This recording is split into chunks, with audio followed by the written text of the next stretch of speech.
Bon, aujourd'hui on va voir comment rendering de la peau de la manière la plus clean et simple possible. Si tu galères beaucoup à avoir des bons rendus de peau sur tes personnages, que t'es jamais vraiment satisfait de ce que tu fais, et bah cette vidéo sera totalement faite pour toi, fais-moi confiance. La méthode que je vais te présenter aujourd'hui d'ailleurs marche avec tous les types de peau qui existent, je préfère le préciser. C'est une sorte de pattern que tu vas pouvoir répéter à chaque fois. Et sans plus tarder, on est tout de suite parti pour la méthode. Bon déjà, pour la toute première étape, ça va être de trouver une couleur de peau de base. Attention quand même, parce que je vois quand même pas mal de gens faire des peaux un peu trop pâles, un petit peu trop saturées, ou même un petit peu jaune, vert, un peu dégueu, tu vois. Donc pour corriger ce truc là, c'est très simple, prends des refs, même si c'est juste une couleur de peau, un truc aussi simple que ça, prends des refs quand même, on s'en fout, on est là pour apprendre au début. Et la suite justement, ça va être de placer des variations de couleurs sur cette base, sur cette couleur de base. Pour ça, il va y avoir deux règles que je vais principalement suivre. La première, ça va être plus pour la partie du coup visage, et la deuxième, ça va être pour la partie corps. Bon déjà, pour la première règle, t'as forcément déjà dû entendre parler de ce schéma juste ici que je te fais apparaître. C'est un schéma qui va tout simplement t'expliquer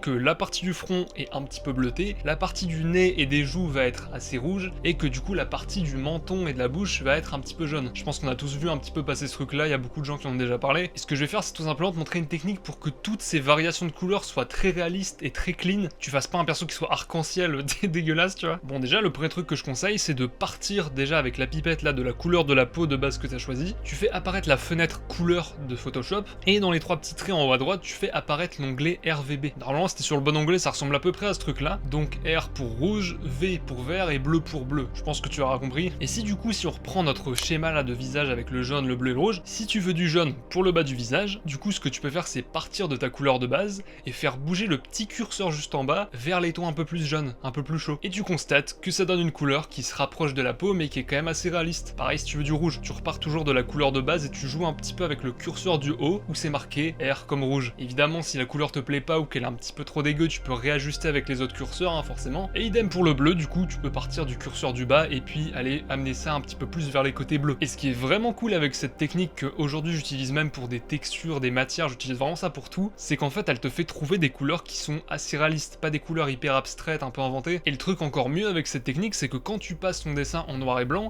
bah tu remarques qu'il n'y a pas du tout de variation de volume, ou qu'il y en a très peu. Et ça c'est génial si tu veux par-dessus ça rajouter des ombres, ce qu'on va faire après du coup. Et évidemment, je le précise pas ici, mais comme je l'ai dit dans l'intro, ça fonctionne aussi avec des peaux noires, des peaux métisses, des peaux très blanches, très pâles. Vraiment, ça marche avec tout. Bref, maintenant c'est good. On a le visage qui est terminé, mais maintenant, il y a aussi le corps, comme je l'ai dit avant. Et pour le corps, la règle unique qu'on va suivre, c'est juste de rajouter des zones rouges à certains endroits. Zones rouges qui vont du coup correspondre aux afflux sanguins dans certaines zones du corps. Donc là où t'as le plus de vaisseaux sanguins, où t'as le plus de sang. Donc typiquement, tu peux en placer sur les mains, sur les doigts du coup, les genoux, les coudes, un petit peu sur les épaules aussi. Enfin bref, et plein d'autres endroits que je te citerai pas, mais si tu veux, tu verras dans la démo que je te ferai après, tu peux retenir ces endroits-là et puis les refaire toi-même. Faire ça, ça va vraiment donner vie au painting que tu vas faire, donc au corps que tu vas faire, et donc forcément, par définition, rendre le truc plus réaliste. Et si tu veux, moi ce que je fais toujours, une fois que je suis dans cette étape de variation de peau un peu partout, je repasse toujours vite fait sur cette zone-là du visage, la zone avec le nez et puis les joues. Hésite pas à vraiment accentuer tout ça avec un petit peu plus de rouge, comme Sam Dozart le fait par exemple, ou Rosdraw aussi le fait, enfin bref, pas mal de mecs le font, mais c'est parce que ça marche, je le fais y compris. C'est ce qu'on appelle le blush en anglais, donc les rougeurs du visage plutôt, et c'est vraiment perso la zone que j'accentue beaucoup plus que toutes les autres zones du corps. Ok, maintenant qu'on a une base de couleur clean, on va pouvoir maintenant passer à l'étape des ombres. Bon déjà, premièrement, je vais pas te réexpliquer en entier comment on fait pour ombrer un corps complet, etc.,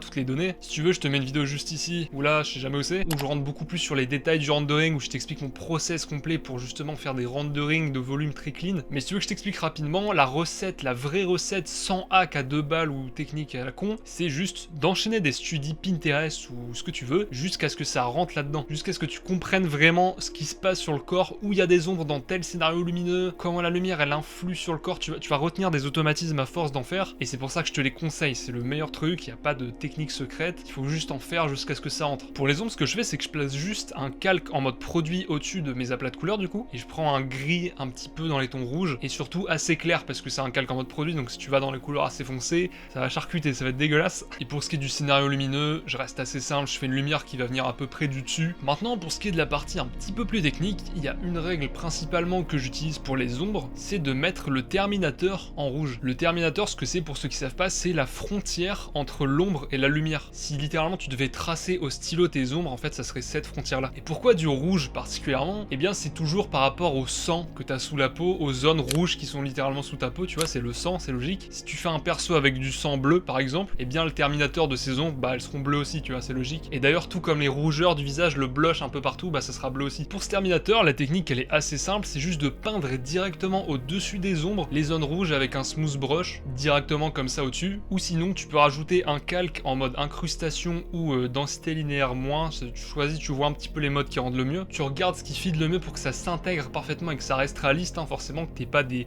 gros pâtés rouges dégueulasses au-dessus, tu vois. Toujours pour ce qui est des ombres, il y a une étape qui est optionnelle, mais que en vrai je fais à chaque fois parce qu'elle marche très très bien, et surtout qu'elle rajoute du gros réalisme au perso, je trouve, c'est de placer des reflets bleus dans les ombres. Ces reflets ils vont représenter les reflets du ciel, du coup, c'est des reflets qu'on va apercevoir que dans les zones où t'as de l'ombre, on les voit jamais dans les zones où t'as de la lumière, parce que t'as déjà la lumière slash le soleil qui reflète, donc t'as pas de place pour rajouter ça. Donc comme tu peux le deviner, ça c'est une règle qui va s'appliquer que quand t'es en extérieur, que ton perso va être en extérieur. Quand t'es à l'intérieur, à part si vraiment t'es devant une énorme baie vitrée, bah t'auras pas trop ce truc là. Et aussi, je le précise comme à chaque fois, mais plus ta peau va être sombre, plus on va voir ces reflets là. Je te mets des photos actuellement à l'écran qui reflètent très bien ça, où tu vois vraiment les grosses zones de reflets bleus sur certaines zones. Donc pour faire tout ça, ce que tu peux faire, c'est que tu peux sélectionner la couleur que tu as utilisée de base pour ton ombre. Donc pour ma part, c'est une sorte de gris assez clair, un peu rouge, et tu augmentes la luminosité et tu vas dans la direction des bleus assez saturés. Comme ça va faire des sortes de reflets bleus directement intégrés au calque des ombres que tu auras mis au-dessus. Tu n'auras pas besoin de créer 1000 calques à chaque fois, tu vois, on économise un peu l'espace. Évidemment, abuse pas trop de l'effet, fais en sorte que ça soit assez discret quand même, qu'on n'ait pas l'impression qu'il y a des gros spots de néon bleu là sur les côtés, tu vois. Enfin bref, maintenant il va rester une dernière petite étape pour justement que tout soit clean, un petit peu la touche de fin, tu vois. Ça va être l'étape des reflets. Bon, pour cette étape, ce que tu peux faire, c'est que au-dessus de tout ce que tu as fait, tu peux rajouter un calque en densité linéaire moins ou densité couleur moins. En tout cas, perso, c'est ceux que je vais utiliser le plus souvent. Prends une couleur qui est assez sombre quand même. Je te dis de prendre une couleur assez sombre parce que c'est des calques où si tu vas taper dans les couleurs claires direct, ça va faire des gros reflets blancs limite et c'est pas ce qu'on veut. Donc prends une couleur, donc la couleur de ta peau que tu as utilisée de base, et descends un petit peu en termes de luminosité et sature-la un peu. Et après tu peux justement voilà rajouter tous tes reflets et évidemment où les placer, tous ces reflets. Encore une fois, pour ça tu peux prendre un max de rêve si tu veux, mais perso ce que je fais c'est que j'en place très souvent sur le nez, sur les arêtes du nez, sur le front, sur les lèvres un petit peu au-dessus légèrement, et puis après ça c'est peut-être l'influence que j'ai d'Arcane aussi, mais j'en mets souvent dans les coins des yeux ici, ils le font souvent dans la série. Mais bon, ça c'est une question de style, t'es pas obligé de le faire encore une fois. Et pour ce qui est du corps, ce sera plus les zones comme les épaules qui vont refléter ou les genoux, les jambes aussi parfois un petit peu sur la longueur. Mais encore une fois, si tu veux vraiment savoir où il y a plein de reflets, je peux te mettre des images à l'écran pour que tu comprennes ce que je veux dire. Regarde un max d'images de rêve, tu verras qu'il y en a plein qui existent. Et à force, tu vas repérer des schémas où tu te dis ah c'est marrant, il y a souvent des reflets ici. Donc machinalement, ce que tu vas faire, c'est que tu vas les remettre après tout seul. Mais retiens juste que en fait, si ta lumière vient d'en haut, bah tes reflets vont être placés sur les parties assez hautes. Vois ça comme une sorte de sphère en métal. Si t'as une sphère en métal, tu vois qu'il y a toujours un petit reflet un peu blanc dedans. Bah tu vois ça, c'est le reflet du spot lumineux. C'est toujours le petit spot lumineux que tu vois refléter dans la sphère. C'est ça qui crée l'espèce de petite bille blanche que tu vois en tant que reflet. Et en fait, ça, c'est exactement pareil pour la peau. Sauf que évidemment, la petite bille ici, bah c'est le soleil. Donc c'est forcément pas la même échelle. Pas aussi abusé que sur du métal, forcément. Mais encore une fois, ça reste à peu près le même principe. Et évidemment, je vais le préciser encore une fois, mais sur les peaux très sombres ou assez métisses, et bah ces fameux reflets seront beaucoup plus grands, beaucoup plus intenses et surtout beaucoup plus nombreux aussi. Il y a certaines zones où il y a des nouveaux reflets qui vont apparaître. Mais encore une fois, je te fais un petit peu défiler des images à l'écran pour que tu captes ce que je veux dire. Je peux pas t'expliquer évidemment la provenance de chaque reflet, de pourquoi ça fait tel truc. Donc c'est pour ça, je te dis, regarde un max de rêves pour enregistrer là-dedans un max de schémas, tu vois. Comme ça après tu te poses plus de questions. Mais si justement tu te sens assez paumé à ce niveau-là, ce qui est normal en vrai, moi aussi j'étais totalement paumé à l'époque, je vais te montrer le truc un petit peu principal que j'ai bourriné à l'époque qui m'a vraiment permis d'aujourd'hui faire ça un peu de tête comme ça sans trop me poser de questions. Déjà le tout premier truc, ça va être de faire des studies de portrait. Et pourquoi je précise bien portrait principalement, c'est parce que c'est littéralement la zone du corps humain où t'as le plus de variations de couleurs, du moins en dessin. C'est vraiment abusé. Donc au vu des dizaines de variations de couleurs sur le visage et du coup de la technicité du rendu du visage, et bah si tu comprends ça, je te dis la vérité, tu comprends tout le corps.